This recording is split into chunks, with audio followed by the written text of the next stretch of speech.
Bismillahirrahmanirrahim. Assalamu alaikum, my dear students.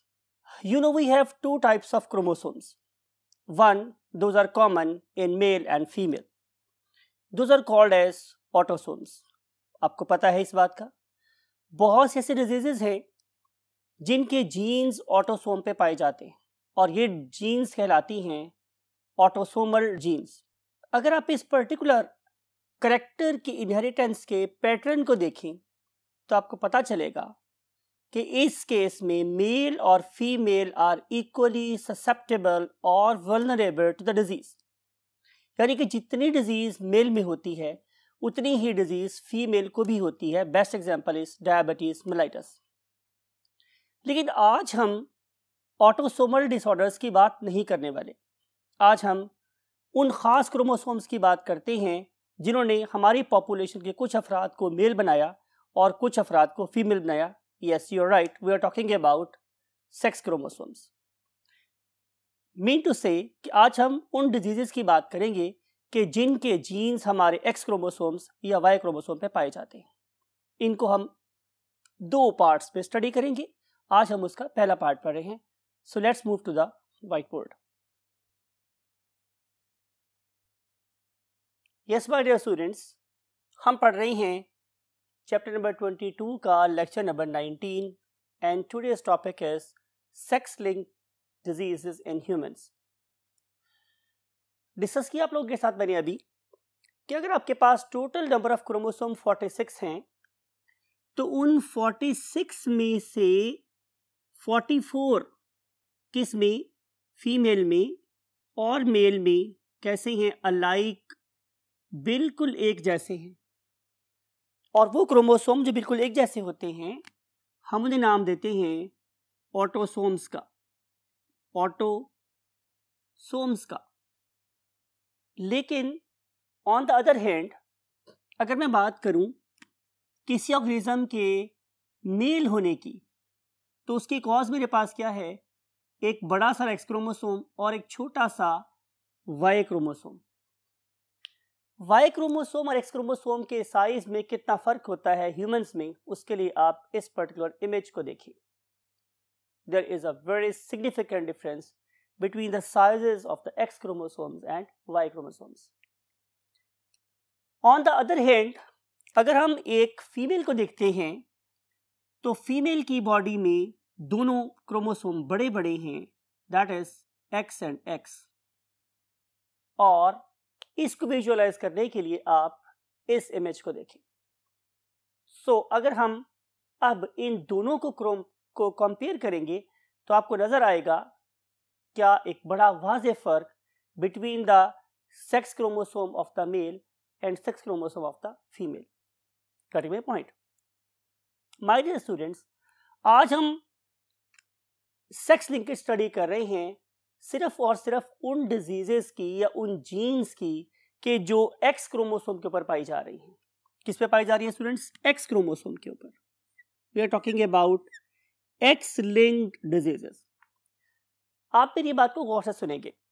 अगर ये मेरे पास एक एक्स क्रोमोसोम है तो क्या प्रोबेबिलिटी है कि इसके ऊपर कोई जीन डोमिनेंट फॉर्म में प्रेजेंट हो, और ऐसा भी हो सकता है कि कोई जीन रिसेसिव फॉर्म में प्रेजेंट हो. Both possibilities are there.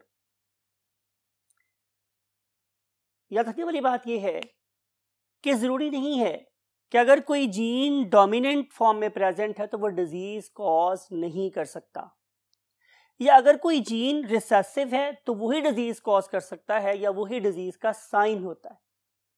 ये बहुत ही इंपॉर्टेंट अंडरस्टैंडिंग आपके माइंड में होनी चाहिए कि बहुत से ऐसे डिसऑर्डर्स हैं कि जब वो होमोजाइगस रिसेसिव फॉर्म में होंगे तो अपीयर होंगे. उन्हें हम बोलेंगे x linked recessive disorders, right.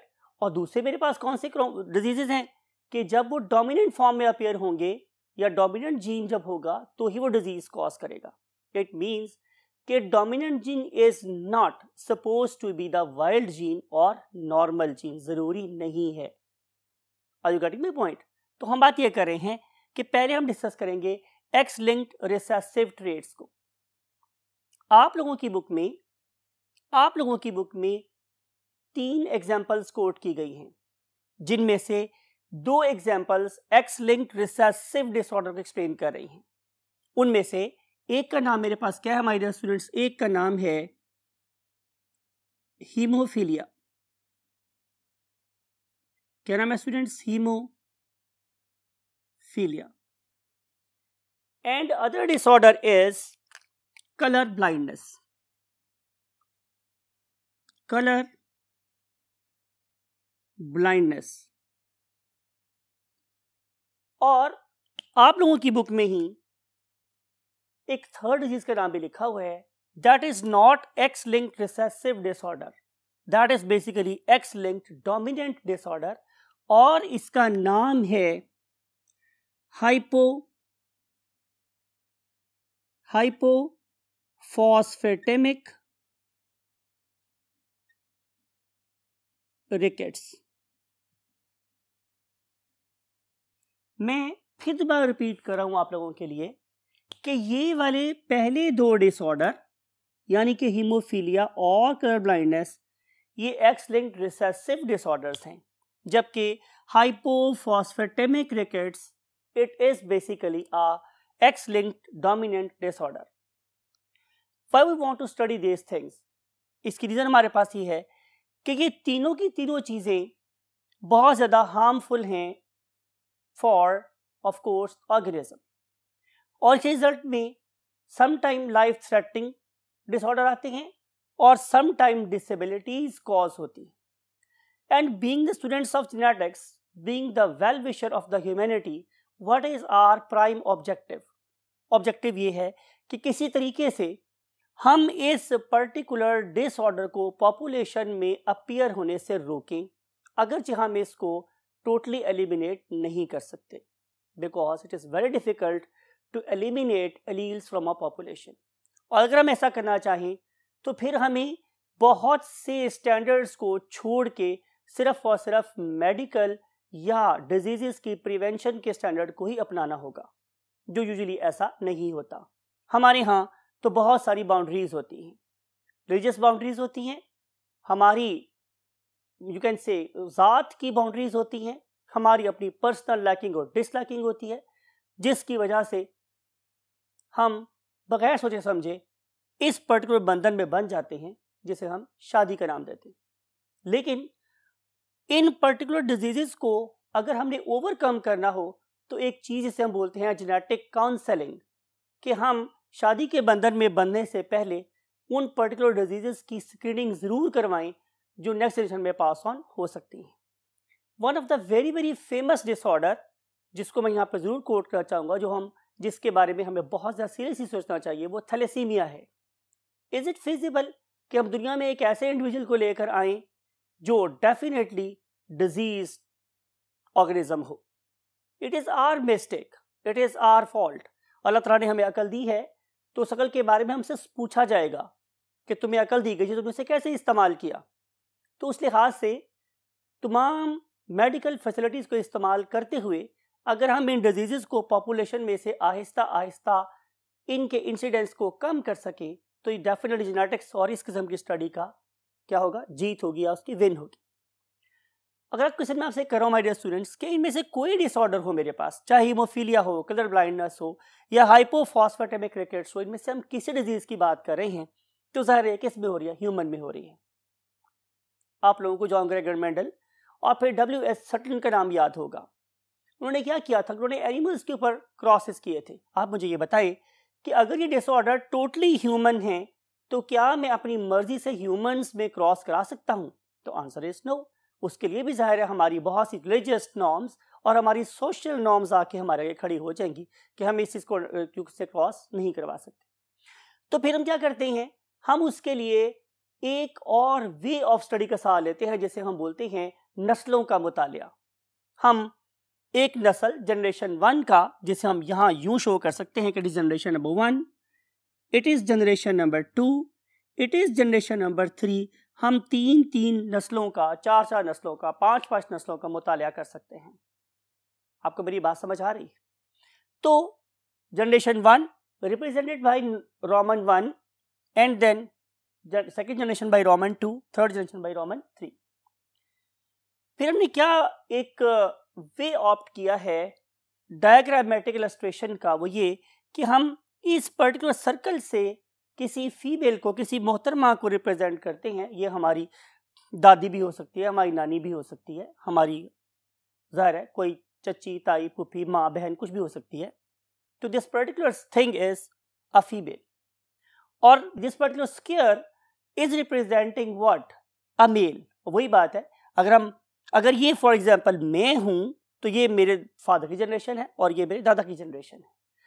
तो जो ये सबसे टॉप वाला ऑर्गेनिज्म है, it is basically a male. अगली बात ये है कि इनके दरमियान में जो लाइन लगाई जाती है ये वाली, it is called as a marriage line. ये शादी का वो बंधन है जिसके जरिए से ये वाला मेल और ये वाली फीमेल और ये वाला मेल आपस में कनेक्टेड है। And as a result of this particular marriage they will have what, the kids. इनके 2 किड्स हैं, you can see over here, और जाहिर है ये इनकी 3rd जनरेशन हमें नजर आ रही है लाइन नंबर 3 में। And very important thing is कि वो लाइन जो इस पर्टिकुलर मैरिज लाइन से कनेक्टेड है डायरेक्टली, हम उसे बोलते हैं सिबलिंग लाइन, बच्चों की लाइन।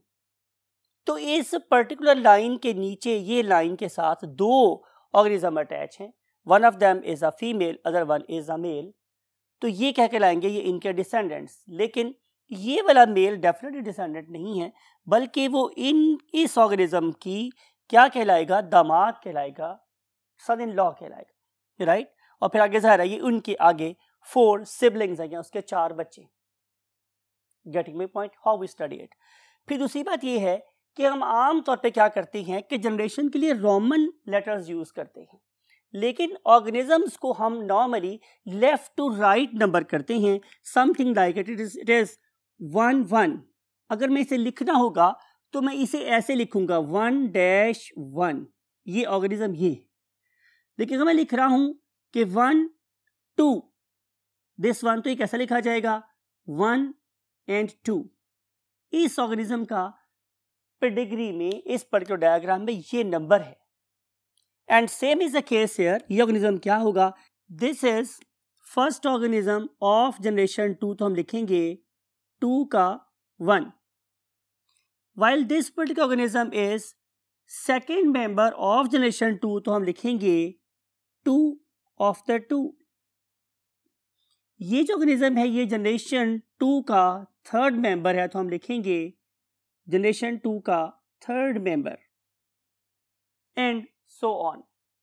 ये तरीका आपने अपने माइंड में याद रखना है, बिकॉज कि जब हम आप लोगों को पेडिग्री बेस्ड क्वेश्चन देंगे तो ऐसा भी हो सकता है कि हम आप लोगों से ये कहें कि आप इस organism, for example x organism है, आप इसका हमें जनरेशन का नंबर बताएं, और हम ये भी कह सकते हैं कि आप हमें इसका जेनेटिक मेकअप बताएं। तो therefore it is very important to know the writing art of this particular writing, right. हम डिस्कस कर रहे हैं एक्स लिंक्ड रिसेसिव डिसऑर्डर्स को। अब एक्स लिंक्ड रिसेसिव डिसऑर्डर में 2 चीजें हैं, number 1 is haemophilia, number 2 is colour blindness. चूंकि ये दोनों ही एक्स लिंक्ड रिसेसिव डिसऑर्डर हैं, तो जो इनहेरिटेंस पैटर्न हीमोफीलिया का होगा वही इनहेरिटेंस पैटर्न कलर ब्लाइंडनेस का भी होगा। इसका मतलब ये होगा कि हम फोकस करेंगे इस वक्त हीमोफीलिया को। हीमोफीलिया क्या होता है इसको हम बाद में डिस्कस करेंगे, अभी हम सिर्फ और सिर्फ ये सीखना चाह रहे हैं कि हीमोफीलिया का पैटर्न ऑफ इनहेरिटेंस क्या होगा। इसको अंडरस्टैंड करने के लिए ऐसा करते हैं कि हम 2 ऑर्गेनिज्म यानी कि मेल और फीमेल के पॉसिबल जेनेटिक मेकअप्स को लिखते हैं। लुक एट दिस, अगर मेरे पास कोई मेल है तो उसमें क्या पॉसिबिलिटी हो सकती है। Look at this my dear students, male में क्या पॉसिबिलिटीज है कि उसके पास एक डोमिनेंट जीन हो दैट इज नॉर्मल और साथ वाई क्रोमोसोम हो। Why I am writing it on X and not on Y because Y is very small and it don't carry any gene for it. So any gene that will appear on X will be 100% displayed or executed. On the other hand, what is the second possibility? वो ये हो सकती है कि इस X के ऊपर एक रिसेसिव जीन हो और Y के ऊपर कोई जीन नहीं है। Look at this. This particular capital H is making this particular man normal, while presence of small h is making this particular male what, hemophilic. अब हम देखते हैं कि फीमेल के केस में क्या क्या पॉसिबिलिटीज हो सकती हैं। नंबर 1, पहली पॉसिबिलिटी ये हो सकती है हमारे स्टूडेंट्स कि इस मोहतरमा के एक एक्स के ऊपर भी कैपिटल एच प्रेजेंट हो और दूसरे एक्स के ऊपर भी कैपिटल एच प्रेजेंट हो। It means she is homozygous capital H means she is normal. और what can be the second possibility, वो ये हो सकती है हमारे स्टूडेंट्स के इसके एक एक्स के ऊपर तो कैपिटल एच लिखा हुआ हो और दूसरे एक्स के ऊपर स्मॉल एच लिखा हुआ हो। ऐसी मोहतरमा को हम लोग क्या नाम देते हैं, career, right.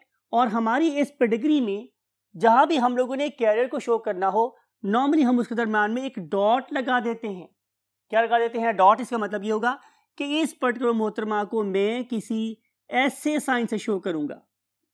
Got my point. On the other hand जो लास्ट पॉसिबिलिटी है वो क्या हो सकती है कि इस मोहतरमा के एक क्रोमोसोम बीन एक्स के ऊपर भी एच हो और दूसरे के ऊपर भी क्या लिखा हो, एच। तो she is basically a homozygous recessive organism and she will be hemophilic। तो इस पर्टिकुलर मेकअप को अपने माइंड में रखना बहुत जरूरी है। मेल दो तरह का हो सकता है, कैपिटल एच वाला और स्मॉल एच वाला।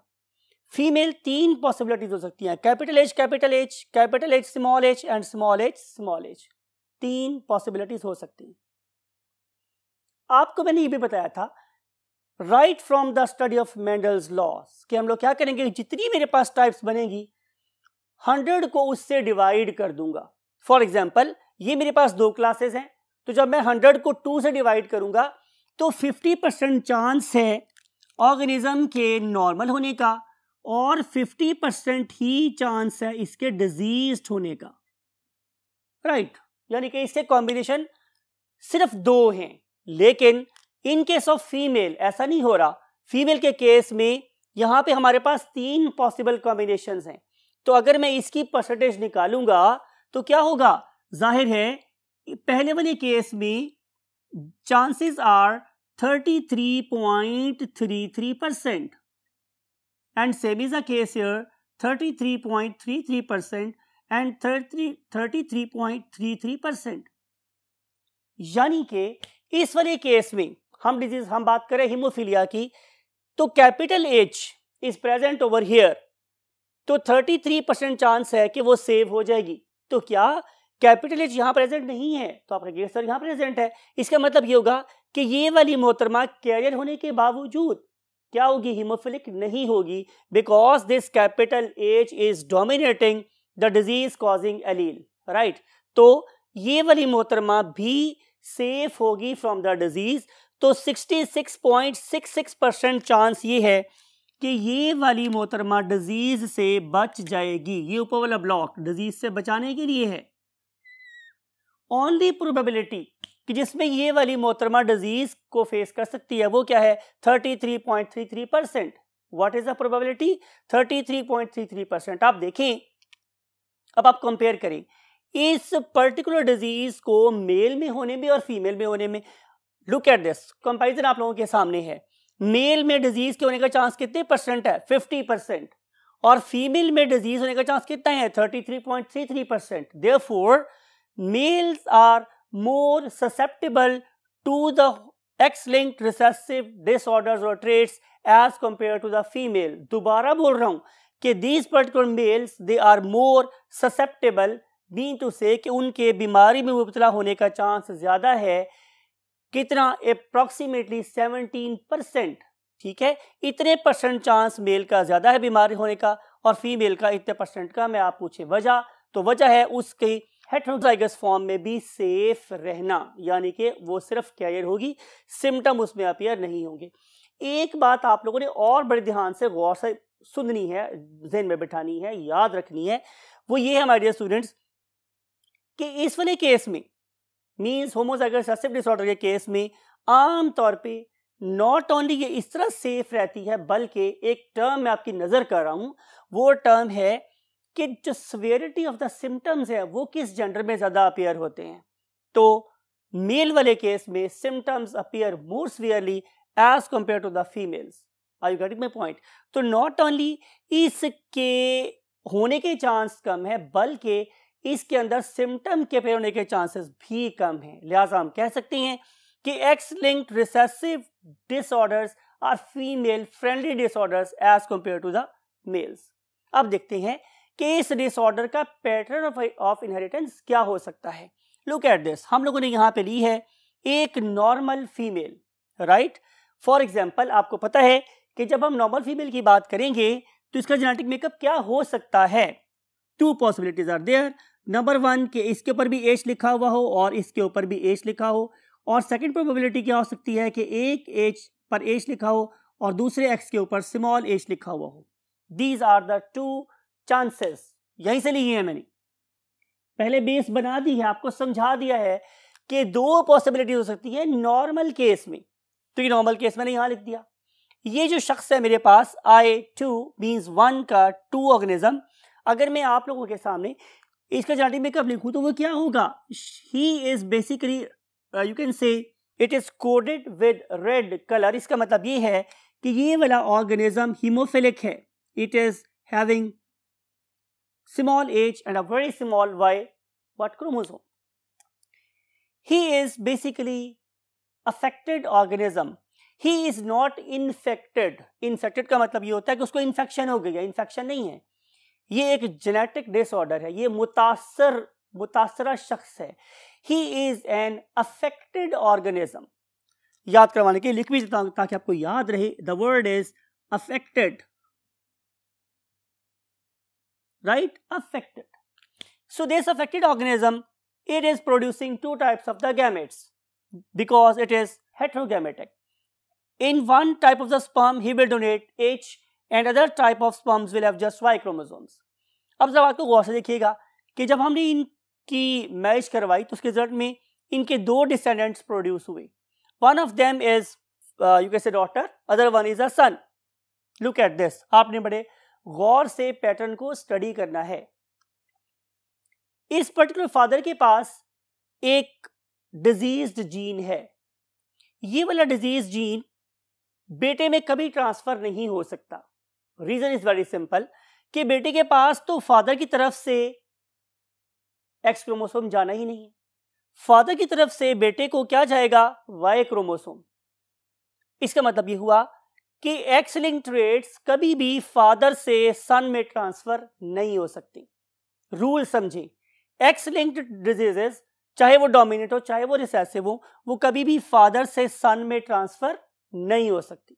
हाँ, फादर से डॉटर में जरूर ट्रांसफर होगी।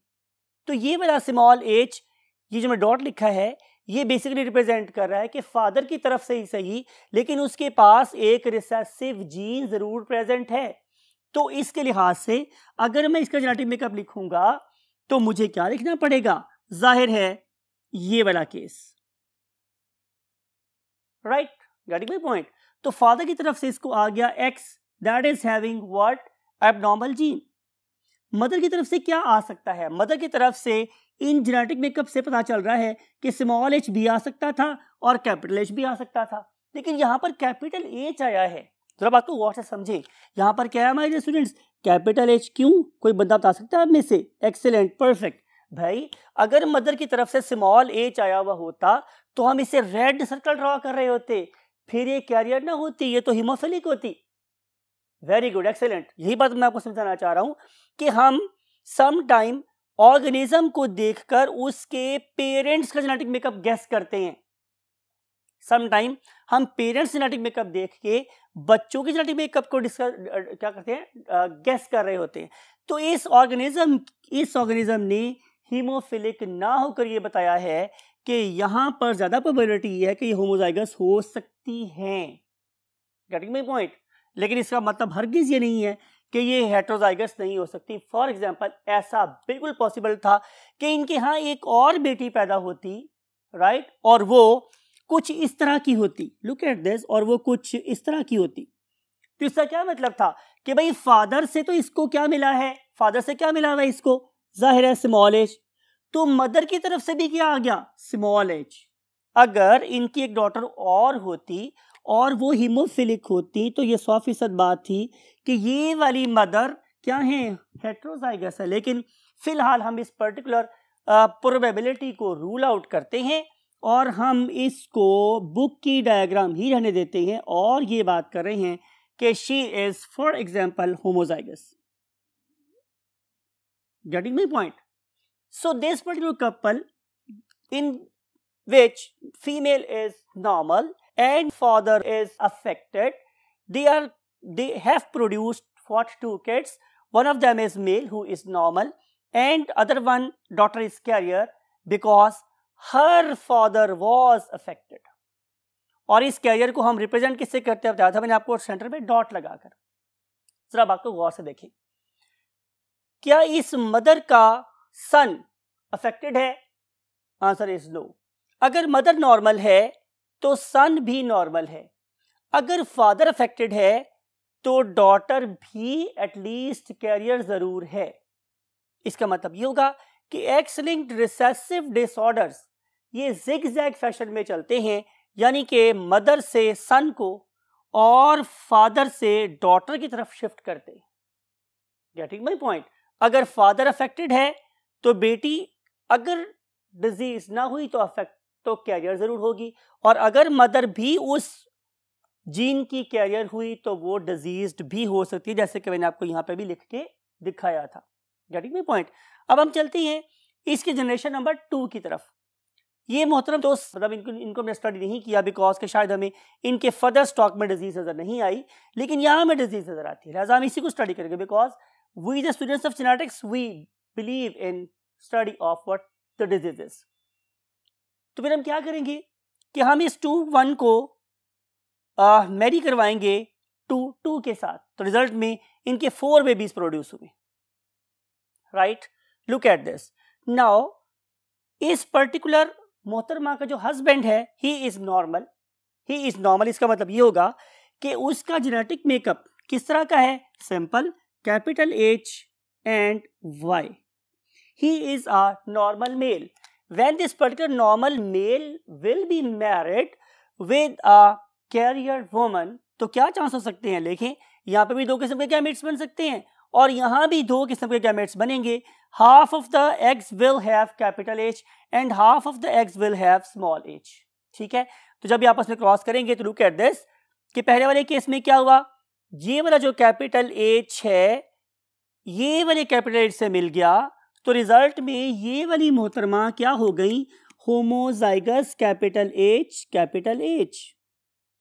राइट, ये वाली मोहतरमा कैरियर हैं। राइट, इसका क्या मतलब होगा कि इसको फादर की तरफ से मिला हुआ है कैपिटल H। क्या मिला है फादर की तरफ से? कैपिटल H लिखते हैं, और मदर की तरफ से इसको क्या मिला? ये वाला स्मॉल h। इस पर्टिकुलर स्मॉल h को आपने देखा कि वो 3rd जनरेशन में भी अपीयर हो गया, although it is in the form of recessive you can से अपीयरेंस। अगर हम इसकी बात करेंगे तो ही इज बेसिकली नॉर्मल। इसका मतलब है जेनेटिक मेकअप किस तरह का है? इसका जेनेटिक मेकअप है capital H small y। while this particular male is again diseased, right? तो अगर diseased है तो जेनेटिक मेकअप क्या होगा? Small h and y, right.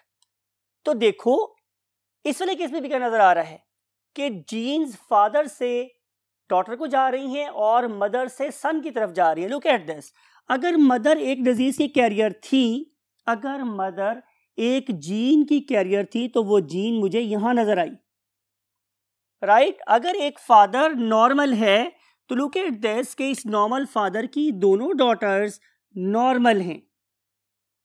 Getting my point? आपको मेरी बात समझ आ रही है? तो इसका मतलब ये होगा कि ये वाली डिजीजेस हमेशा जिगजैग फैशन में ट्रेवल करती हैं, इन अ जिगजैग फैशन, यानी कि फादर से डॉटर को और डॉटर से उसके सन को, मदर से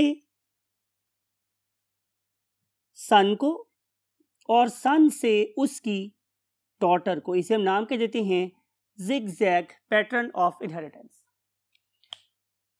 राइट माय डियर स्टूडेंट्स। फिर आपको ये वाली बात भी याद होगी कि हमने बोला था कि रिसेसिव जो ट्रेट्स होती हैं वो जनरेशन स्किप करती है, मतलब वो किसी जनरेशन में अपीयर नहीं भी हो सकती। तो आपने देखा कि हीमोफीलिया का जो डिसऑर्डर था वो जनरेशन 1 में इस ऑर्गेनिज्म में नजर आ रहा है, लेकिन जनरेशन 2 में मुझे कहीं नजर नहीं आ रहा, राइट।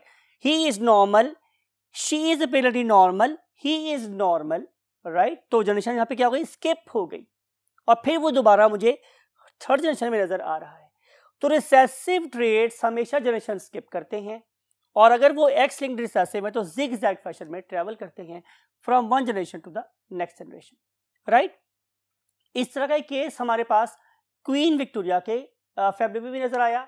आए हम उसको स्टडी करते हैं नेक्स्ट बोर्ड पे जाके। यस माय डियर स्टूडेंट्स, बात हुई थी आप लोगों से क्वीन विक्टोरिया साहिबा की, तो हमें ये उनकी genetic you can say pedigree से ये पता चला कि she was basically a carrier. तो जेनेटिक मेकअप कैसा होगा, जाहिर है capital H and small H, and she is luckily married with a man who was normal, and his genetic makeup should be capital H and small y.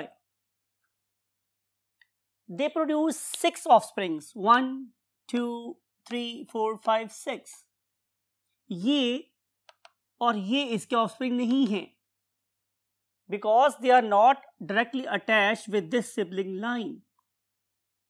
इनकी जो पहली बेटी थी, she was normal, because she had normal capital H from the father and normal capital H from the mother. Genetic makeup लिखेंगे इसका capital H and capital H. This particular male is affected.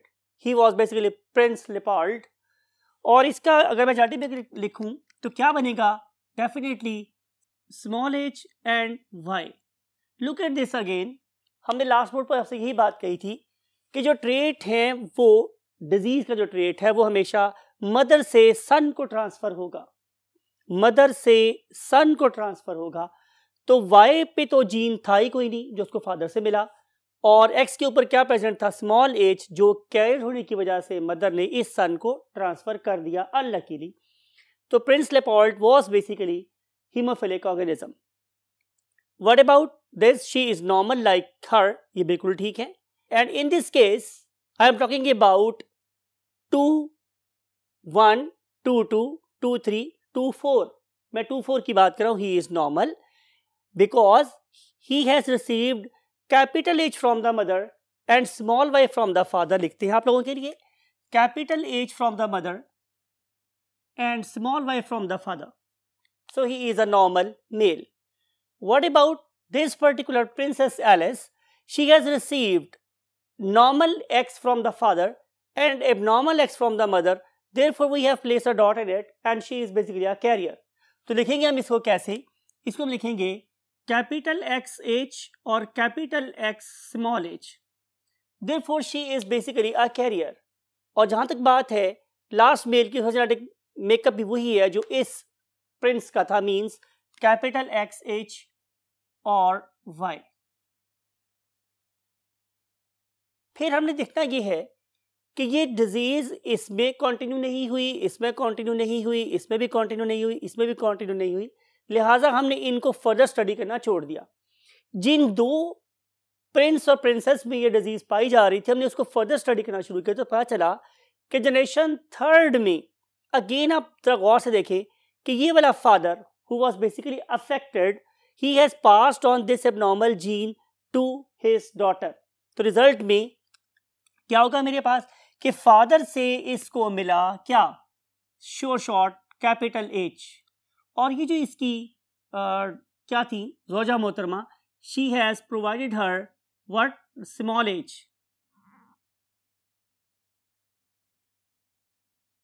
तो genetic makeup बन गया मेरे पास capital H small H, तो ये बन गई मेरे पास क्या, एक कैरियर खातून। फिर जब हमने इसको मैरी किया किसके साथ, एक नॉर्मल मेल के साथ, तो अगेन देखें कि जो करेक्टर है वो इस पर्टिकुलर मदर से उसके सन में अपीयर हो रहा है। तो हम जो बात आपको बार बार इस एग्जांपल से भी समझाना चाह रहे हैं वो यही है कि एक्स लिंक्ड रिसेसिव ट्रेट्स हमेशा मदर से सन में और सन से डॉटर में और डॉटर से दोबारा सन में ही मूव करते हैं। इस किस्म की जेनेटिक रिशफलिंग को हम लोग जिगजैग वे ऑफ रिशफलिंग बोलते हैं। तो ये तो थी मेरे पास दो examples x linked recessive trait की। अब हम देख रहे हैं एक्स लिंक्ड डोमिनेंट ट्रेट में क्या होता है। एक्स लिंक्ड डोमिनेंट ट्रेट की जो बेस्ट एग्जांपल आपकी बुक में गिवन है दैट इज हाइपोफॉस्फेटेमिक रिकेट्स। हाइपो का मतलब होता है कम, फॉस्फेटीमिया का मतलब होता है ब्लड में amount of phosphate that may join the bones. और अगर आप लोगों की बोन्स में विटामिन डी या फॉस्फेट की डेफिशिएंसी हो तो योर बोन्स बिगिन टू बो का मतलब होता है मुड़ना शुरू हो जाती, उनकी टेंसाइल स्ट्रेंथ और उनकी जो सीधापन है वो खत्म हो जाता है, बल्कि वो टेढ़ी होना शुरू हो जाती है। That is called as hypophosphatemic rickets. बात को जरा गौर से सुनिएगा। इस वाले केस में जो डिजीज है it is due to a dominant gene. इस वाले केस में हमारे पास क्या होगा, look at this, if this particular female is normal. First कर लेते हैं कि हमने हाइपोफॉस्फेटेमिक जीन को कैपिटल एच से रिप्रेजेंट किया हुआ है। अगर एक ऑर्गेनिज्म कैपिटल एच वाला है तो इसका मतलब ये है कि वो डिजीज्ड है, राइट? और अगर वो स्मॉल एच वाला है तो इसका मतलब ये है कि वो नॉर्मल है, बिकॉज कि इस दफा जो डिजीज है वो एक डोमिनेंट डिसऑर्डर की वजह से हो रही है। तो ये वाली मोहतरमा why she is normal, because she has got one x having small h and other x having small h. As she is small h, she is normal. When she will be married with a male who is suffering from hypophosphatemic rickets, तो उसका genetic makeup क्या होना चाहिए? Very right, बिल्कुल ठीक आपने बोला है।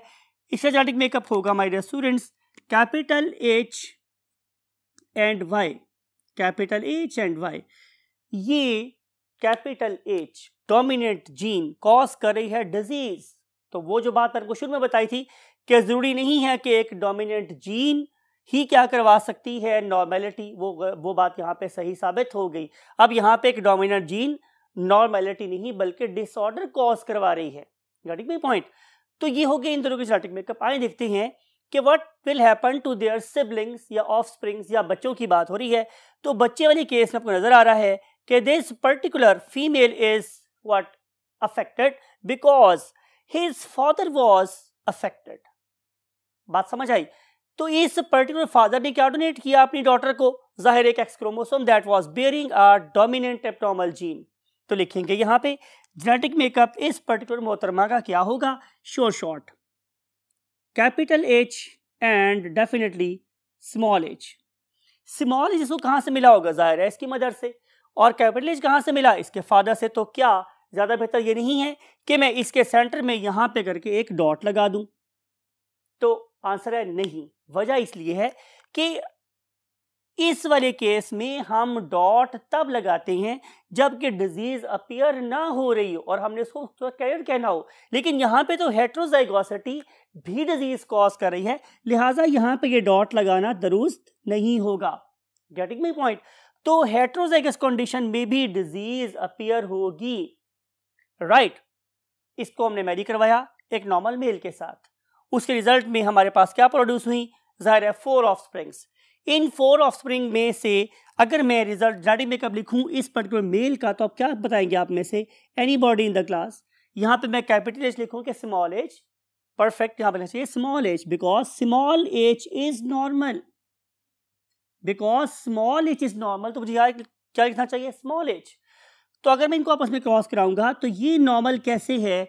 बिकॉज कि इसको अपने फादर की तरफ से भी ये वाला H मिला और अपनी मदर की तरफ से भी ये वाला H मिला, तो ये वाली डॉटर क्या हो गई? नॉर्मल लिखेंगे हम लोग स्मॉल h, राइट? अब हम बात करेंगे इसकी। अगर इसको फादर की तरफ से या मदर की तरफ से, सॉरी फादर की तरफ से मिल नहीं सकता, मदर की तरफ से क्या मिला? सिंगल कैपिटल H भी, तो ये क्या हो जाएगी? डिजीज। तो इसका जेनेटिक मेकअप होगा कैपिटल H और फादर से मिला हुआ small h। But only single dominant gene will cause the disease, therefore she is diseased. अब देखते हैं फादर से सन को कभी ट्रेट ट्रांसफर नहीं होता, हमेशा कैसे होता है? मदर से सन को ट्रांसफर होता है। तो mother was basically having a capital H gene, तो अनफॉर्चुनेटली इस पर्टिकुलर सन को कैपिटल एच मिला, फादर की तरफ से क्या मिला, वाई, तो इसमें फादर का कोई रोल नहीं है। लेकिन जब मैं बात करता हूँ इस लास्ट सन की, तो लकीली इस दफा इस मदर ने इस सन को डोनेट किया स्मॉल एच वाला क्या, एग, और फादर ने क्या डोनेट किया, वाई।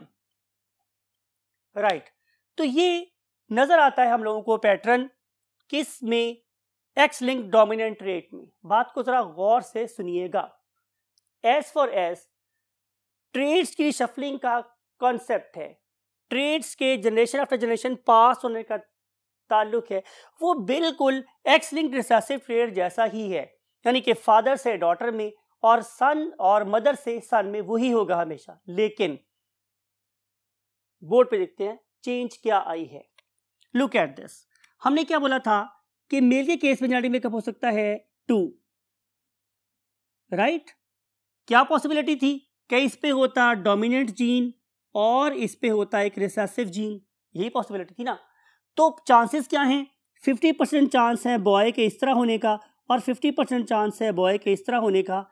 अब जरा इस चीज को प्रीवियस बोर्ड पे देखो, क्या यहां पर भी यही नहीं था कि कैपिटल एच 50% और स्मॉल एच भी 50%, कोई चीज नहीं आया था। इसका मतलब ये है कि चाहे मेरे पास डिजीज एक्स लिंक्ड रिसेसिव हो या मेरे पास डिजीज एक्स लिंक्ड डोमिनेंट हो, मेल में डिजीज के होने का चांस 50-50 ही रहता है, राइट। लेकिन अब जरा यहां पर फीमेल के चांस की बात करते हैं। फीमेल में क्या हुआ था, फीमेल वाले केस में डिजीज से बचने का चांस था 66% और डिजीज होने का चांस था 33.33%। I am talking about X linked recessive traits. लेकिन अब देखते हैं कि अब क्या हो रहा है। लुक एट दिस, हमने यहां पर ये देखा कि फीमेल के केस में 3 possibilities are there, right. 3 possibilities है मेरे पास। क्या पॉसिबिलिटी हो सकती है कि इसको इस फादर से भी कैपिटल एच मिला हो और मदर से भी कैपिटल एच मिला हो, इसको फादर या मदर में से कैपिटल एच मिला हो और फादर या मदर में से स्मॉल एच मिला हो, और यहाँ पे लास्ट चांस क्या है कि फादर से भी स्मॉल एच मिला हो और मदर से भी स्मॉल एच मिला हो। अब भी 3 पॉसिबिलिटीज हैं लाइक दिस थिंग, लेकिन चेंज कैसे आई है कि कैपिटल एच जहां भी होगा वो डिजीज कॉज करेगी। इसका मतलब यह है कि ये वाली मोहतरमा भी डिजीज हैं और ये वाली मोहतरमा भी क्या है, डिजीज हैं। तो सेफ क्या है मेरे पास, ये नीचे वाली मोहतरमा। तो यहां पे डिजीज से बचने का चांस 33.33% है और डिजीज के होने का चांस उलट होके 66.66% हो गया। इसका मतलब ये होगा कि X linked dominant genes male की निस्बत फीमेल में ज्यादा अपीयर होती हैं because reciprocal to the previous study means X linked recessive disorder. तो ये है basically comparison X linked trait का और रिसेसिव ट्रेट की इनहेरिटेंस का। अब इन ट्रेट्स के एग्जांपल्स हम लोग इंशाल्लाह आप लोगों से कल डिस्कस करेंगे और देखेंगे कि इनफैक्ट हीमोफीलिया क्यों होता है, उसकी क्या क्या कॉजेस हो सकती हैं, कलर ब्लाइंडनेस क्या होता है, कितनी टाइप्स का हो सकता है, और हाइपोफॉस्फेटेमिक रिकेट्स के अंदर बेसिकली होता क्या है। इन सारी बातों को डिस्कस करेंगे आप लोगों से हम कल। Till that time take very good care of yourself and good parents. I want to say you अल्लाह हाफिज।